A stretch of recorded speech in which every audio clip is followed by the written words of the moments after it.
New Zealand man has found 12 million-year-old footprints left by an extinct 500-pound bird. This is kind of interesting.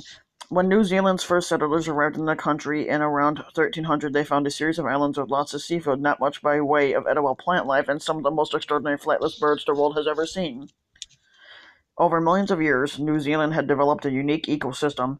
It has almost no native mammals and is instead home to a vibrant array of avian life. At most recent counts, some 308 species, many of which cannot be found anywhere else in the world. Without the risk of mammal predators, a striking number are strikingly defenseless and spend their lives trotting sweetly and vulnerably along the forest floor. One of the birds, called the moa, should not have been at risk. These enormous birds stood twice the height of an adult man and weighed nearly 3 times as much. They had a few natural predators beyond the now extinct Haas eagle with their size weapon enough against almost anything, but they were slow, unwieldy, and possibly quite delicious, with few alternative sources of food.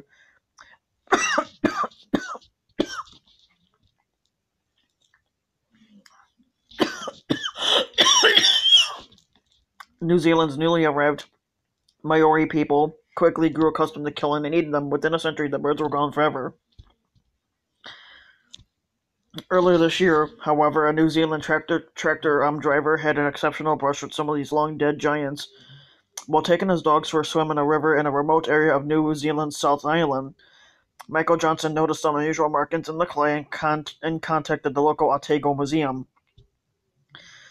Days later, museum experts used snorkels and underwater cameras to find 7 moa footprints preserved in the river's hard clay beneath about 3 feet, which is in 3 feet of water. They are the first tracks from the bird ever found on the island, and they are believed to be as much as 12 million years old.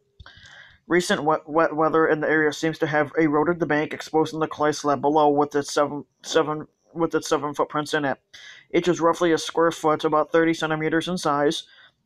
Museum experts are now extracting the footprints from the clay with a view to eventually making them available for researchers to study. That's kind of cool though, but let's see how long that goes for.